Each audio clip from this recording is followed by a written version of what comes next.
Very good afternoon po. I am Hazel Aliana from BS1 Report. So, I have three questions po, sir. First is there an instant in your workplace that you experienced being discriminated because of your orientation?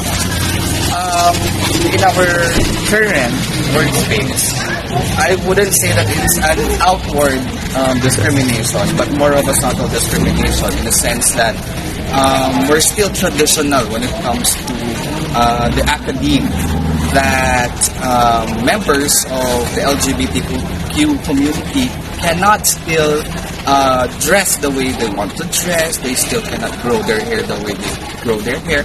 So for me, this actually suppresses our freedom of expression. The way we associate our clothes, our hairstyles with our gender. So in a way, that is a discrimination for me. Number two, sir. What are the discriminatory acts that you experienced in your community? How did you handle it? Personally, when it comes discriminations towards me, I do not really experience that because I'm quite, my personality is quite strong, and also I speak my mind. So whenever they try to utter words, or when they try to speak against the community, the LGBT community, I speak my mind, so I stop it there. Last, sir.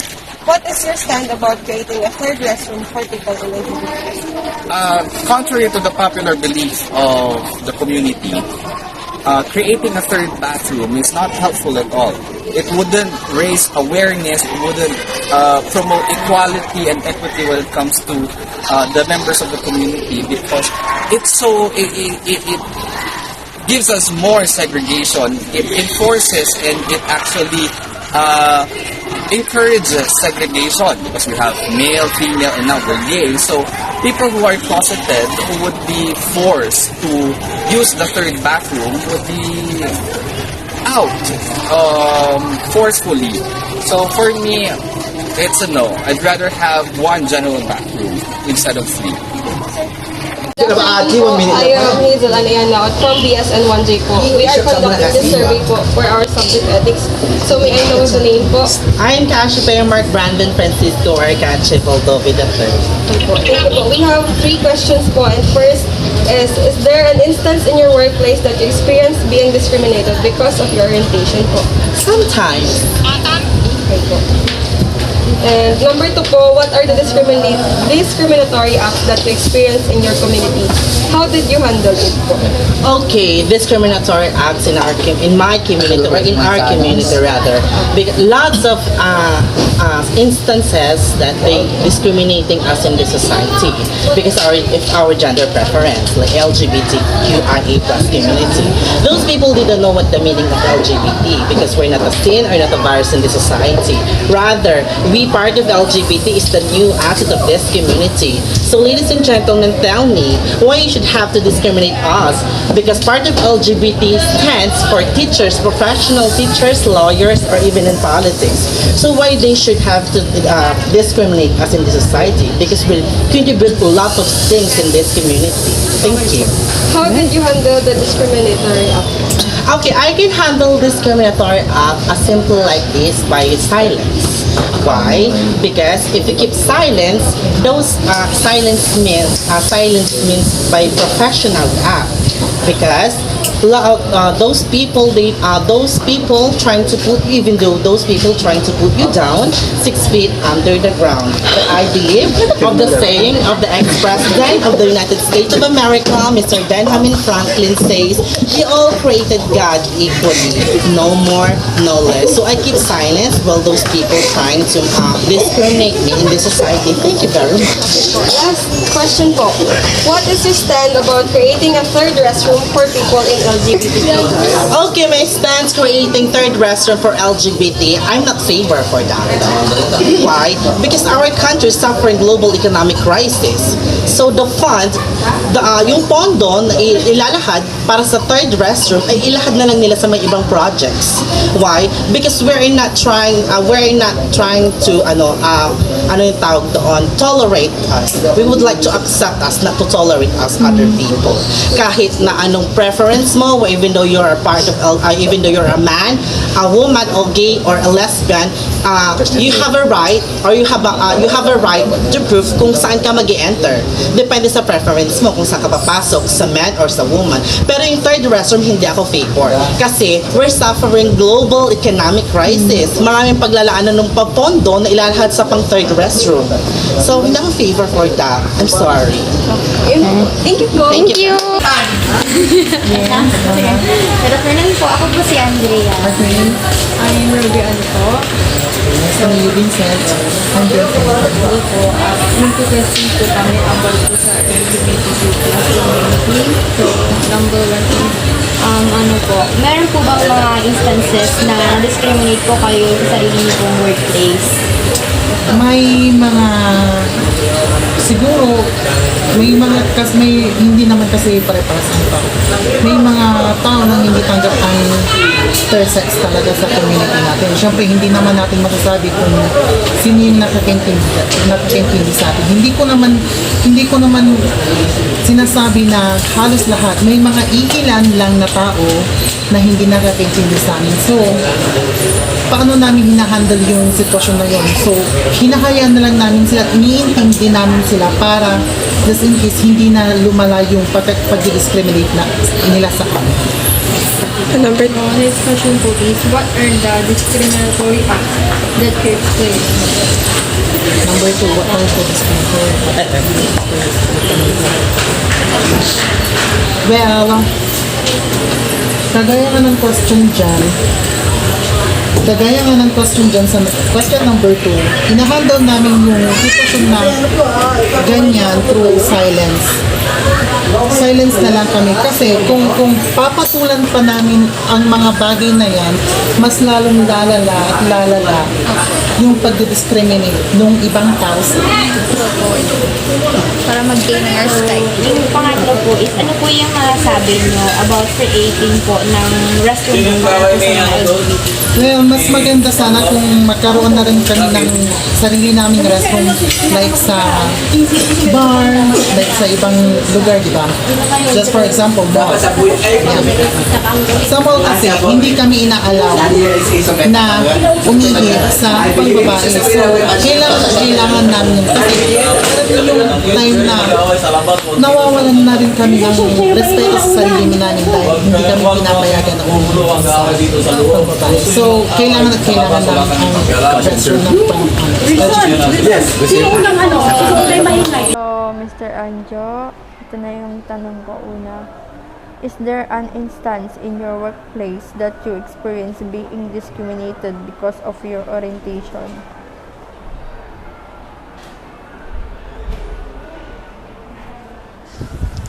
Right now, I don't feel any discrimination, especially in my sexual orientation. The people around me now are open-minded, and I feel that other people are also becoming open-minded when it comes to these things. Okay, so next question. What are the discriminatory acts that you experience in your community? How did you handle it?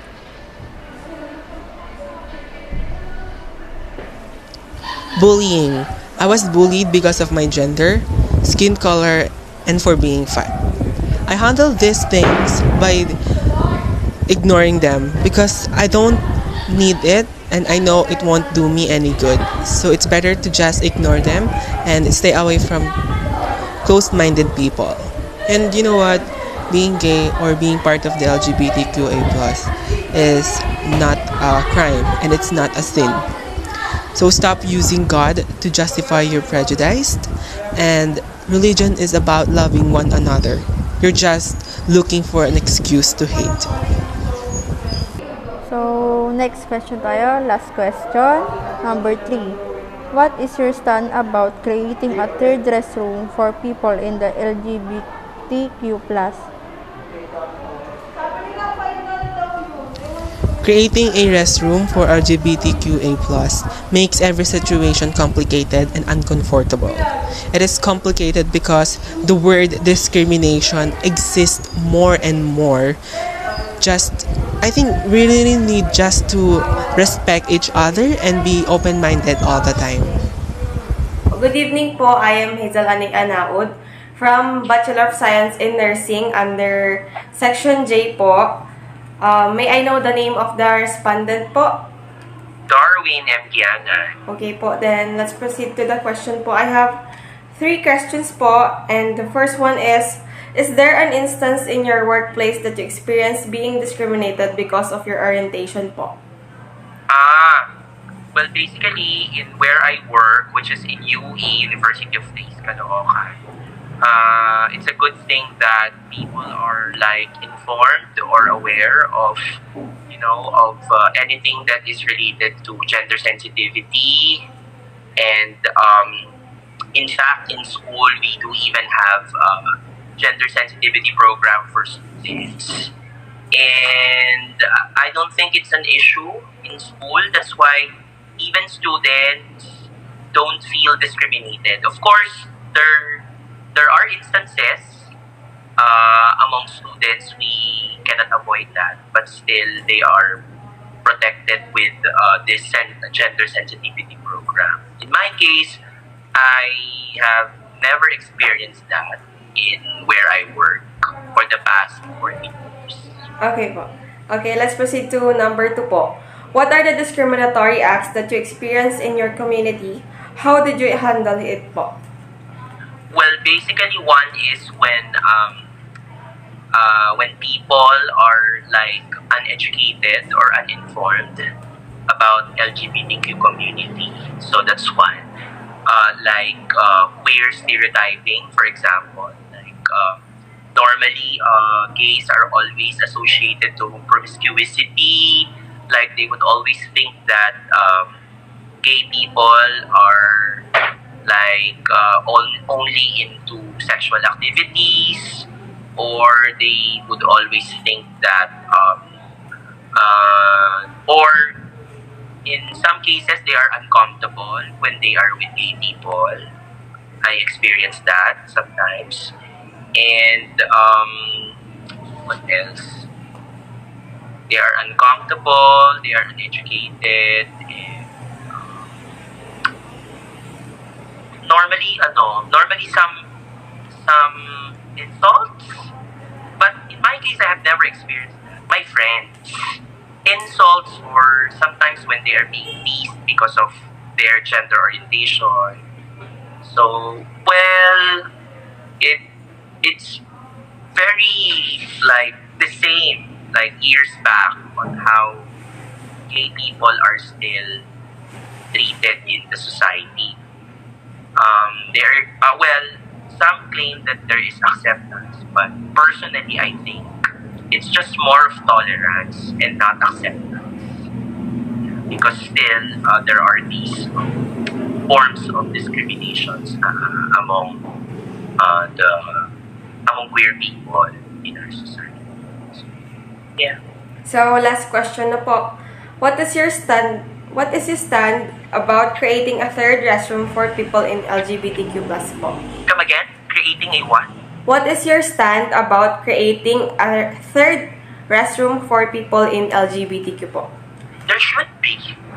When I was in Japan, there is a queer comfort room for LGBTQ people. Yeah. When I was in Ateneo, when I was taking my foreign language courses there, they have a third gender restroom. So my stand is, yes, there should be a queer comfort room or restroom for members of the LGBT community.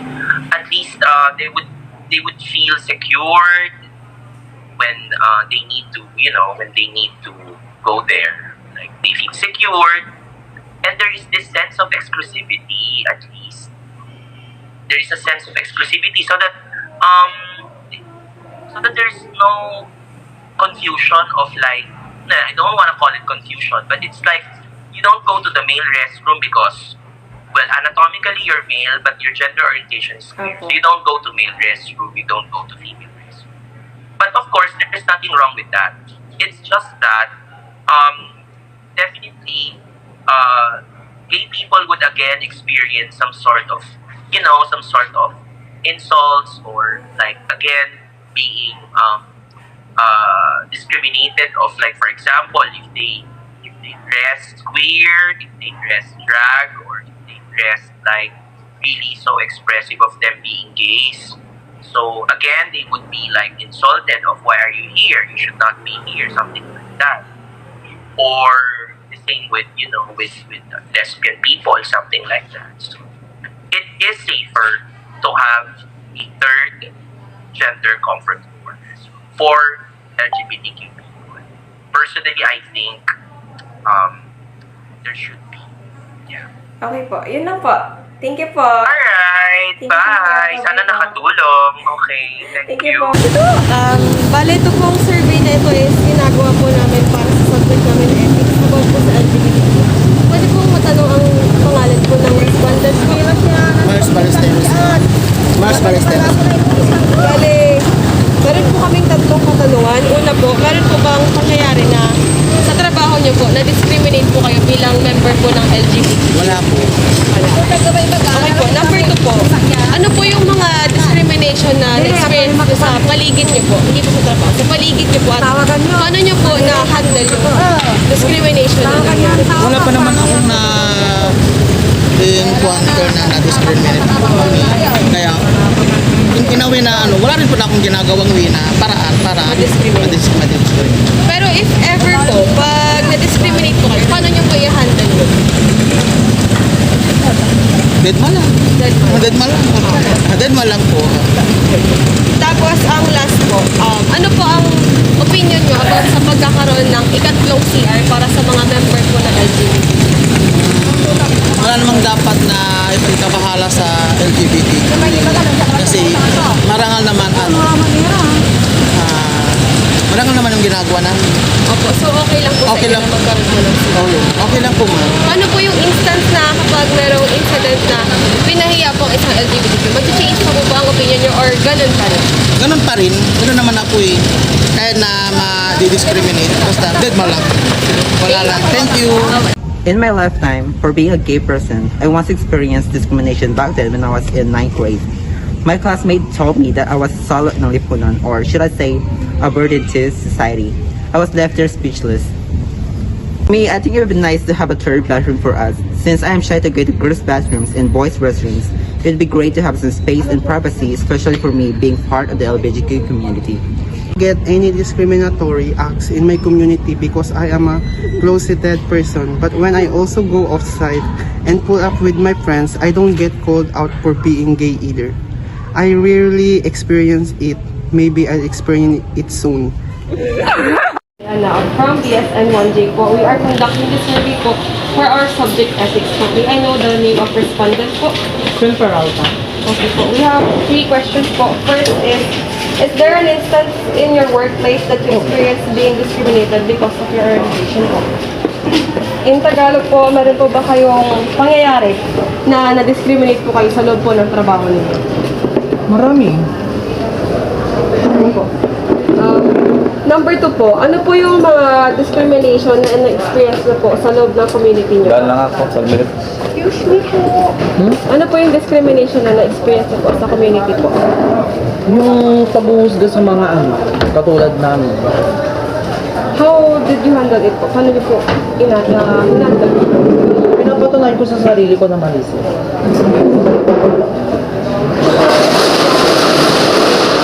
Ano po yung opinion nyo regarding po sa pagkakaroon po ng ikatlong CR para sa mga LGBTQ+ po? Maganda yun para siguro hindi na kami ma-discriminate.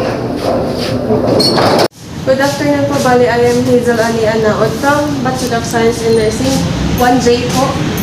This survey is conducted for our subject ethics po about sa mga LGBTQ po.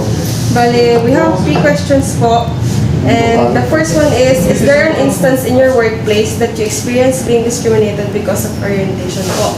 Pwede ko po ba i-Tagalog or hindi na po? Bali po sa number 1 po, may pangyayari po ba sa buhay ninyo na na-experience niyo po sa trabaho ninyo na na-discriminate po kayo? Pwede pong makapagbigay po kayo ng example po sa trabaho po ninyo. Dito din po sa Parlo.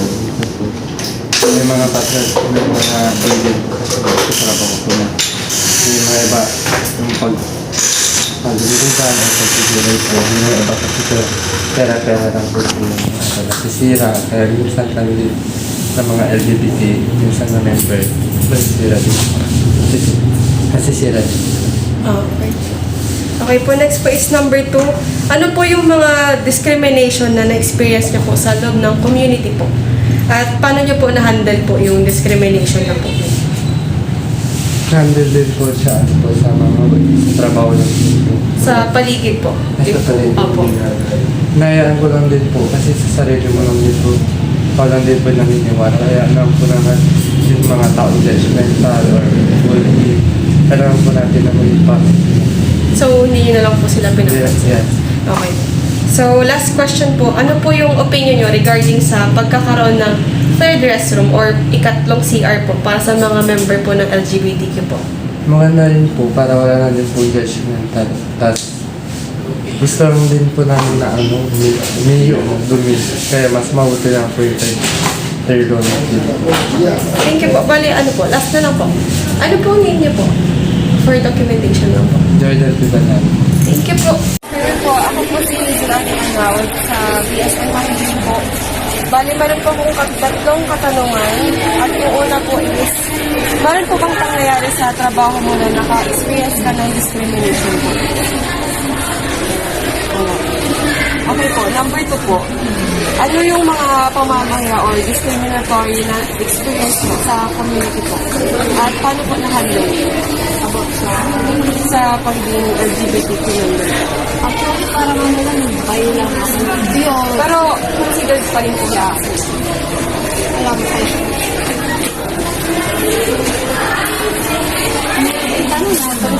Ano po? Meron po ba kayong na-experience na discriminatory sa community po? At ano po yun? Paano po yun na-handle? Wala. Wala po. Sa community po. Tapos, ano pong masasabi niyo tungkol sa pangatlong CR para sa mga LGBTQ po? Pabor po ba kayo at bakit po? Or hindi po ba bakit? Pangatlo ay, Bakit? mas comfortable ako sa pwedeng babae. Kasi pag sa puro LGBT media, mas okay yung sa isa. Yung dalawa lang.